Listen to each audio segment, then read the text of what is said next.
சரி, நீங்க தான் சொல்லிட்டீங்களே, எனக்கு தெரியல திமுகவுனுடைய ட்ராமாங்கண்ணா. ஆளுநர் இருந்தா தான் மறுபடியும் ஆட்சிக்கு வருவேன்னு சொன்ன திமுக, எதுக்கு ஆளுநருக்கு எதிரா தீர்மானம் நிறைவேத்துறீங்க? அப்ப நீங்க பண்றது ட்ராமா தானே. உங்களுக்கு ஆளுநர் வேணும். முதலமைச்சர் அவர்களே சொல்வது ஆளுநர் இருந்தா தான், ஆளுநர் இந்த மாரி நடந்து கொண்டால் தான் நாங்கள் ஆட்சிக்கு வருவோம். அதனால மத்திய அரசுக்கு நன்றி. இந்த ஆளுநரை மட்டும் தயவு செஞ்சு மாத்திராதீங்கன்னு சொல்லக்கூடிய முதலமைச்சர், இன்னைக்கு திமுகவினுடைய எம்பி கூட்டத்தில் ஆளுநருக்கு எதிராக தீர்மானத்தை நிறைவேற்றி கொண்டிருக்கின்றார்கள் என்றால் ஆளுநரை பார்த்து பயப்படுகின்றார் என்ற அர்த்தமா, இல்லை மேடையில் ஆளுநரை பற்றி இதற்கு முன்பு அவர் சொன்ன கருத்துக்கள் தவறு என்பது அர்த்தமா?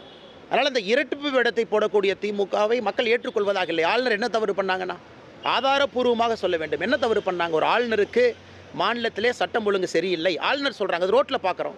ஈசிஆர் ரோட்டில் குழந்தைகளுக்கு நடக்கக்கூடிய அவலத்தை பார்க்குறோம். அதுதான் ஆளுநர் சொல்கிறாரு. போதைப் பொருட்கள் அதிகமாக இருக்குன்னு சொல்கிறாங்க. இன்றைக்கு காலையில் ஏசர் ரிப்போர்ட் எல்லா பத்திரிகையிலையும் தலைப்புச் செய்தி, தமிழகத்தினுடைய கல்வி தரத்தை பற்றி ஏசர் அந்த நிறுவனம் கொடுத்துருக்கக்கூடிய ரிப்போர்ட்டை நீங்கள் எல்லோரும் ஃபஸ்ட் பேஜில் போட்டிருக்கீங்க. அதைத்தான் ஆளுநர் 25 ஜனவரி சொன்னார்.